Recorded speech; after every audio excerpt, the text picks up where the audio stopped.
So hey Bubble family, welcome back to the channel.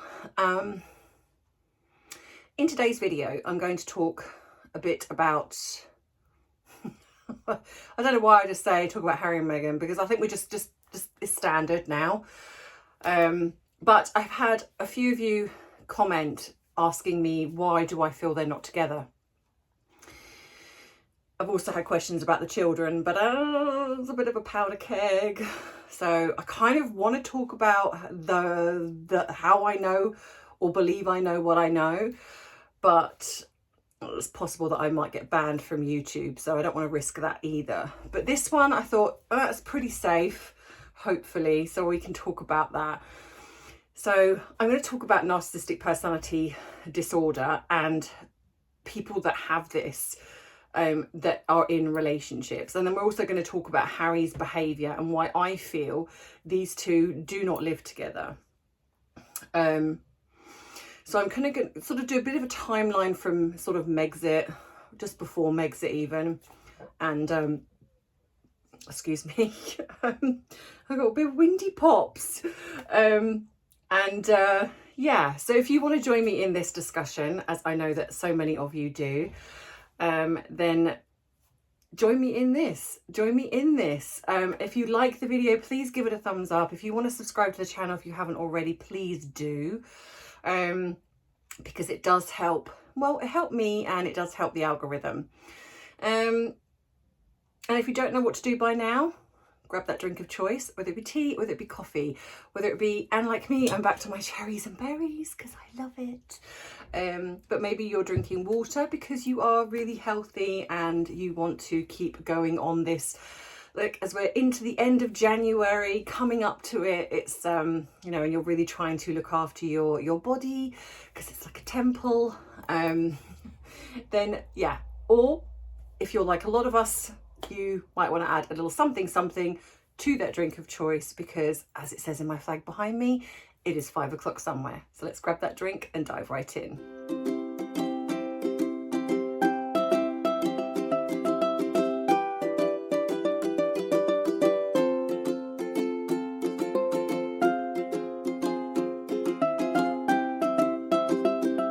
So, for those of you who do not know, you're new here, I am a qualified therapist and trained life coach. This is not therapy, but what I do is I give you my professional perspective, because I have been doing this for a very, very, very, very, very long time. So I've learned how to study people, behaviour, read between the lines, because that's what we're trained to do. We don't just look at what is being said to us. We look at everything kind of that in a way that's not being said. So within that, I'm able to then study how people behave. And of course, at the moment, the main two people are Harry and Meghan. So whether you like them, loathe them, they are definitely a source of material for psychologists. So anyway, their relationship. Why do I believe they're not together? Now, I've been saying this for a very, very long time. In fact, right back when I was doing the videos with another person, I was saying it even back then. So I've been saying this really for over a year, I feel, that I don't believe they're together, officially together. Well, no, okay, no. Officially they're together, but unofficially together, if that makes sense. So why do I think this? Well, let's go back to the beginning in a way. So when, and if you look at narcissistic personality types, when they first get together with somebody, they do something that is like grooming. So they have their mark, they set their sights on somebody, and what they then do is they find out everything they need to know about that person. That is why you will find that most narcissists will not divulge anything that could be used against them, so any vulnerability, unless it's something they want you to know, which they think will, like, for example, they will tell you that they've come from a very poor background. They've come from, like, their ex was psychotic, They will do something which is kind of like, they will say that whatever they're doing, they will put that on somebody else. So in a way that creates them to be the victim. This is what I think she did. I think she told Harry that she was from a very dysfunctional family. I think she's possibly even used the fact that there was abuse. So what she's probably done is created Harry to feel sorry for her. You know, she's this hard-working actress that's had to pay her own way. She's had to do everything. And unfortunately, Harry, being not the brightest spark in the book, has probably fallen hook, line and sinker for this, mainly because he's not thinking with the head that's up here. So he's got caught up in this love bombing phase because, especially with women narcissists, they are very, very sexual. I have talked about this, and they are usually very attractive. For some reason, I'm not sure why, but narcissists seem to be this way. And so they utilize that. Now with men, as much as sex is part of that, men come in on a different level. What they come in at is almost on the emotional. They will mask emotion. So what they will do is that they will see that the woman probably needs someone that's understanding, that listens to her, is a rescuer, wants to be rescued a little bit. And so they will come in with whatever this particular person needs, and they will be that person. And that's why when you first initially meet a narcissist, you think they are like the second coming. You think that you have found the woman and the man of your dreams. They are everything you could ever hope for in a relationship, mainly because you've divulged that. Now with Harry, I'd imagine that she got a lot of this from social media, a lot of it from the media. She obviously would have known about Diana. We know all of that. That's not anything new. So initially, this relationship would have been, in Harry's world, perfect. And she would have made sure that it stayed that way. So I'm sure that if any of you have been in a relationship with a narcissist, in the very beginning, it feels like the best relationship. However, there will be signs, tiny micro signs that something is off. It will be a look, a comment, a reaction to something, but they will quickly turn it around and almost like gaslight you into believing that it was nothing. It was you having a bad day. So you will, if you're not clued up on it enough, you will bypass it. And that's why I say to people, when they've come out of toxic relationships, not even just in relationships with narcissists, I say to them, go back, be honest with yourself, look at signs. And this is a little bit of homework for you guys. If ever you've been in a relationship with somebody and you've come out of that and it's been what you believe to be toxic, very dysfunctional, go back. Write down some of the things that you think could have potentially been signs that something wasn't right. And then also look at, why did I ignore that? What was going on for me at the time, if you can remember? Now, I appreciate not all of you can, because those things you will learn. You will, 100% you can learn from those things. So then when you go into another relationship, you can see if something like that comes up. Now, that's not to say that everyone's got to be perfect. People make mistakes, people come into relationships and they get triggered by things and they don't really understand why. The key there is to have a relationship with somebody that you can grow with.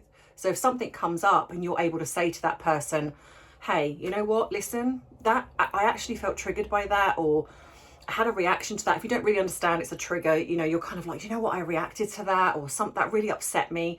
If the person is willing to sit down with you and kind of go, you know what, I didn't see it, or I didn't realize that wasn't my intention, but hey, let's talk about that so it doesn't happen again, or something to that effect, then you've got somebody that's willing to grow with you, willing to learn, willing to grow, change things that might need changing. That is in the ideal scenario, the best form of relationship, communication.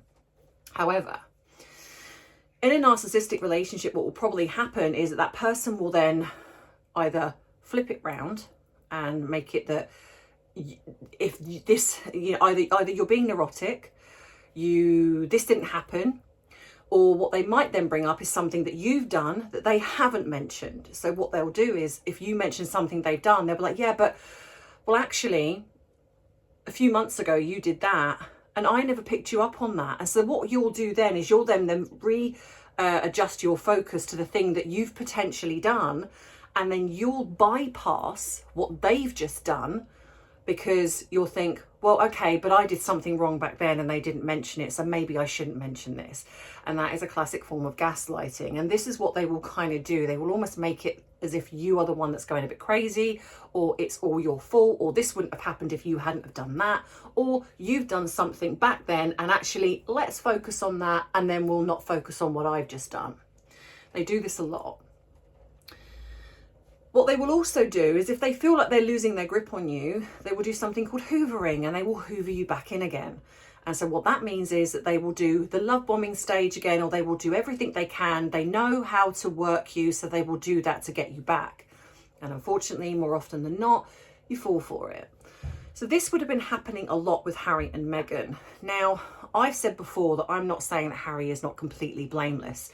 He's not. You are responsible for what you do. Even if there are reasons why you do it, you are still responsible for that. So with Harry's behaviour, as it gets progressively worse, she would have fed into his paranoia. And what I believe happened is this, which is the saying that frustrates me with despair, the leakings and the plantings and the somethings and when he says that, I'm just like, argh! It's like nails down a chalkboard. It's just, I don't know why, but it just frustrates me. What I oh, excuse me, honestly, it's like fizzy drinks. Even if it's fizzy water, it still kind of pops up. What I think happened is that she was leaking things. Now, I have said this before in a previous video that I think her target, her real target after Harry was William. I think she wanted to somehow ruin the relationship between William. I think she wanted to ruin the relationship with William and Catherine. But then when that didn't work, she then said about ruining the relationship with William and Harry. I don't believe this thing of Harry always almost hating his brother. I think that they were very close. They probably had normal sibling rivalry, and there may be times when Harry was a bit jealous with him. But for the most part, I think he got on very, very well with William and Catherine. She needed to ruin that. And she would do that, and I think, by planting the fact that she believes they're the ones leaking this information about the both of them. Now, what I think probably happened is that she was the leak. She was the one that was leaking to her friends, and they were probably leaking things to the media. Then what she's done is that she's probably whispered in his ear that she thinks it's William. So then this sets the seed of doubt in Harry's paranoia. We know that he's paranoid. She would have absolutely fed that. That's why I also believe that she did what she did in regards to the attempted suicide conversation. That was not, I'm so distraught and upset, I'm going to take the life of myself and my unborn child. This is a manipulation tool to, if you don't do what I want, things are that bad, this is how I feel. Now, she wouldn't have said it in such a way. I don't believe she would have said it as in like, if you don't do what I want, this is going to happen. Narcissists don't do that. They are not as blatant as that a lot of the time. But what she would have done is that she would have pretended to be upset. So she probably did sit on those stairs. She probably did pretend to left eye, one tear, let's go. And Harry staged it all for Harry to walk in and go, oh my gosh, what's wrong? And she's so devastated. She can't cope with the hate. She can't cope with the media intrusion.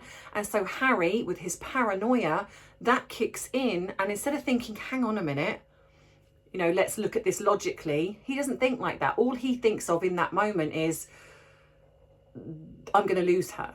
You know, for some reason, she's got him so hooked that he cannot lose her. So he would have then put plans in motion to go to his family and probably say, you know, Meghan's not happy, this is this, and, you know, this is what we need to happen.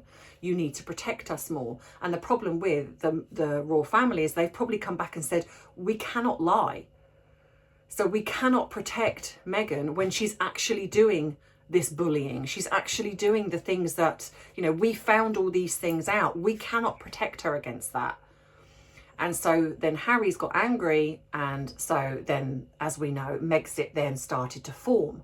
Now, do I think they left off their own accord? Absolutely not, because if they had have done, we wouldn't have had this. The one thing you need to understand with narcissists is they have to be right and they have to win.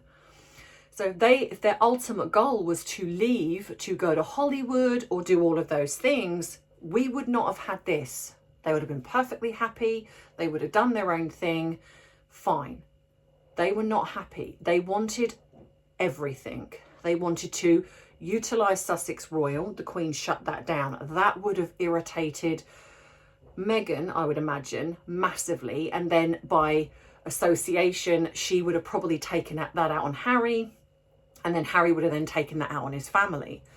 So I think also I am of the belief that the truth was potentially found out about the child at the time.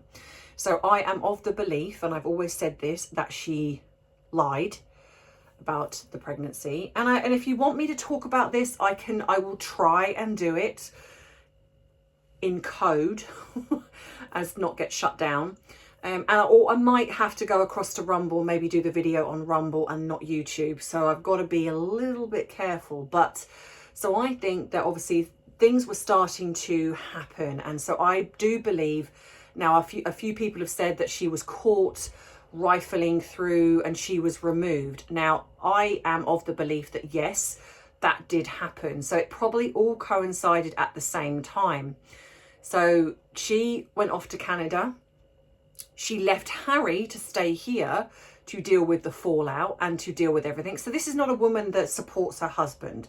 She left, and then what we had then was this potential weird pap walk where it was so obvious. And I'm sorry, if you haven't got a pair of eyes, you can, if you've got a pair of eyes, you cannot tell me that was not a doll in that sling. There was no weight to the child. As she walked, the leg was kind of, a child's leg doesn't do that. The shoulder was off. There was no weight dragging anything down. She did, she was holding, there was no support. I'm sorry, watch it again, please, because there is no way, in my opinion, that was a real child. And I believe that was orchestrated on purpose because Harry was in the UK. So Meghan, being as insecure as what she is, she wouldn't have wanted that. She would want Harry with her. So I think that was orchestrated. And because the royal family at this point know the truth about they would have said, they know that she's dangerous. So they would have said, okay, Harry, you need to go across and you need to rein this woman in. You need to sort this out. And so that is why she did it. Now, then we get to the relationship as a whole. Why I believe they're not together. And that is because when you have what I would almost see as almost sociopathic, narcissistic personality disorder, the way that she behaves, they will be willing to do anything to win. And I even mean illegally. You have somebody that was already willing to perjure herself in court and somehow got away with it. She lied about funding freebies, and it came out in court that she lied, and what her words were that she forgot. No, you don't. You don't forget something like that.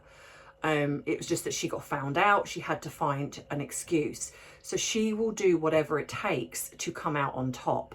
And that means throwing somebody else under the bus. So if the truth about the children come out, don't think for 1 second that she will not lay blame at the royal family's door. And she will say, they made me do it. And I think the royal family know this. They know what she's capable of, which is why I have gone back to the theory of that there will be a huge payout to silence her in a way, with an ironclad NDA and probably anyone associated with her.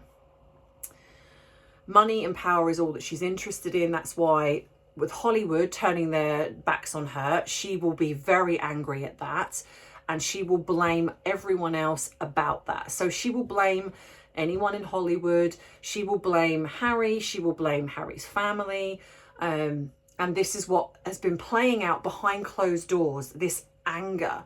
These two have, I believe, come together in this.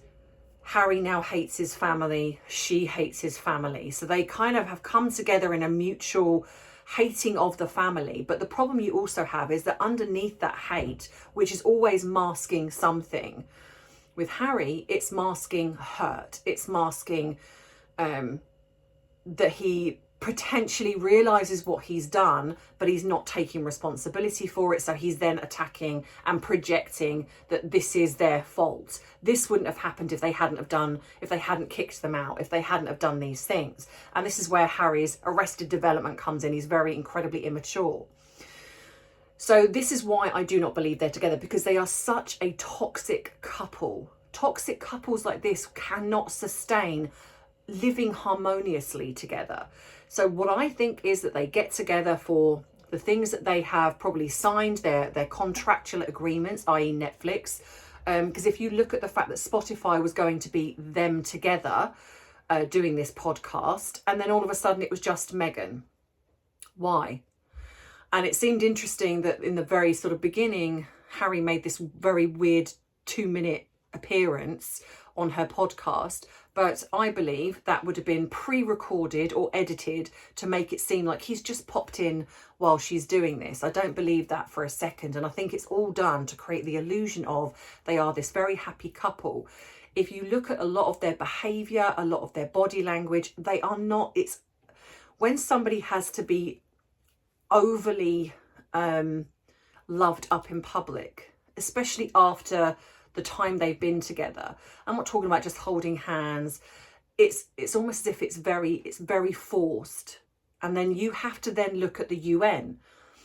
To me, that showed a very true picture of their relationship. He was irritated with her very frozen duper's delight when she grabbed his arm and pulled it back when he tried to release her grip. That was almost as if like the cameras are watching Harry, you know, you're going to play this game. There was obviously rumours that there's been continuous arguments in hotel rooms. They are seen, they are always seen either separately out. There's been people that have said they've arrived separately, they're not arriving together. So if you put all of this together, I guess, I truly do believe they're not together. Meghan is a narcissist. If anyone knows how a narcissist behaves, you know that you cannot be in their company for too long without them feeling, you know, like you're being gaslighted, like you're just so deeply unhappy. There is not a relationship with a narcissist that everyone kind of goes, do you know what, I'm so happy in that relationship. You're not. But then on top of that, you've got Harry, who's deeply angry. He's very explosive. And then, of course, then the backlash from this book, The Spare, would be absolutely affecting him, because both of them thought that this would be the answer to everything. Like the Oprah interview. The Oprah interview was going to be our story. We're never going to speak about it again. And that was because they believed that that was going to work. And initially it kind of did, until people started to pick holes in what they were saying. And then, of course, then the backlash started. So then what happened then? Funding freebies. We're gonna talk about our side of the story. No, we're not. It's nothing to do with us. You know, Omid, Scooby-Doo, decided to kind of just do this off his own back with Carolyn Duran. And then, of course, he comes out and says, you know, no, they had nothing to do with it. And then the court case happened. Yeah, oh, yeah, we did. We wanted to get our point across. That failed because there were so many inconsistencies. Harry's even brought that up himself, the fact that he's thrown Omid Scobie under the bus even in his book. But of course, Omid's still coming out and Team Meghan, where he's kind of going, no, it's still racism, even though Harry says it's unconscious bias. No, it's not. Because he's Team Meghan. He's not Team Harry, he's Team Meghan. So she's there kind of going, you've got to get out and you've got to do your bit and say your thing. I can't say anything. You got it. So he's out there, but no one takes him seriously. So that was that. Didn't work. So then Harry did the Apple Me, we wish we couldn't see. That didn't work. And then, so of course, then we've had all these other things, the podcast, that didn't work. That was her airing all of her grievances of people that have called her demanding, a diva, difficult, whatever it is. This has not been about helping women. This is about, I'm going to change the narrative of what people have said about me. That failed. No one found that interesting. And then what else? Oh yeah, then the Netflix mockuseries, and that got pulled apart, that got ridiculed, that was them having their say again, or talking about a love story, even though they denied ever wanting to do a reality TV series. Yeah, that's not going to happen. And then all of a sudden, oh yeah, no, hang on a minute, yeah, wait, it is going to happen.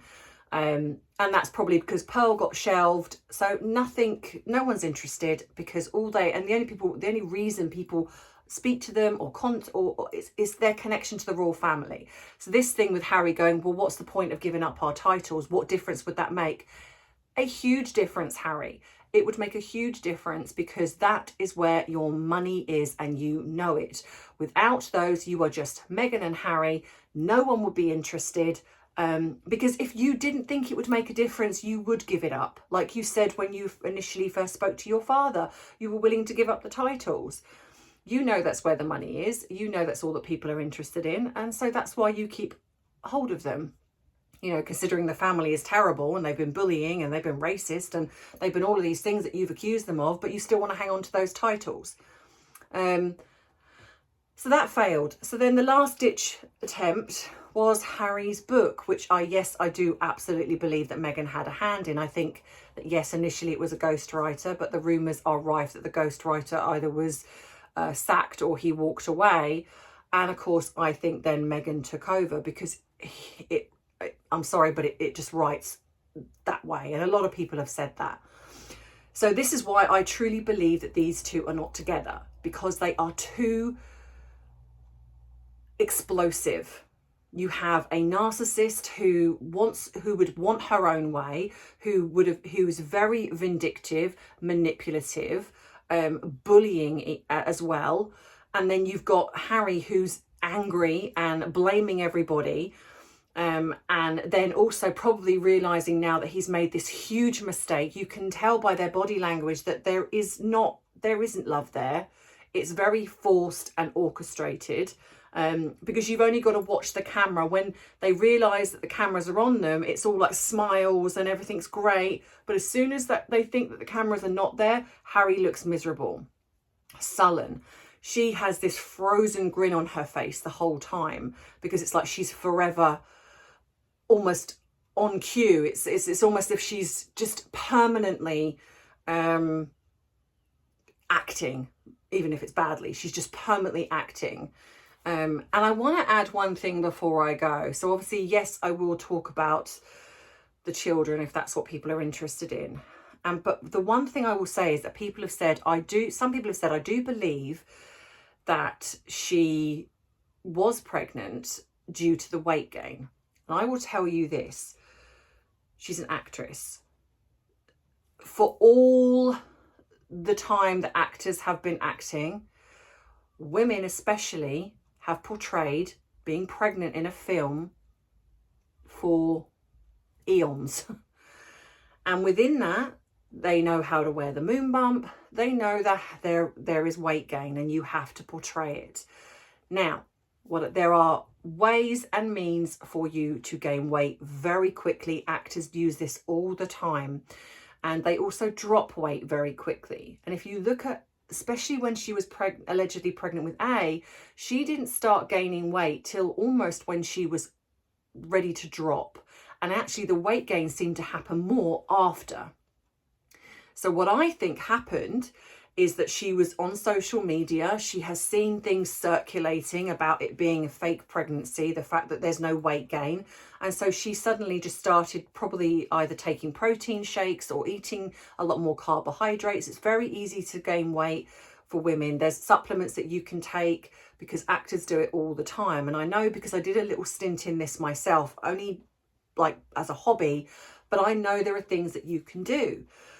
And then I also think, so second time around, she would have learned from the first time around. And for this woman who says that she is not on social media and she doesn't listen to anything, I call BS, because she would have absolutely have seen everything that people were saying about when she was allegedly pregnant with A.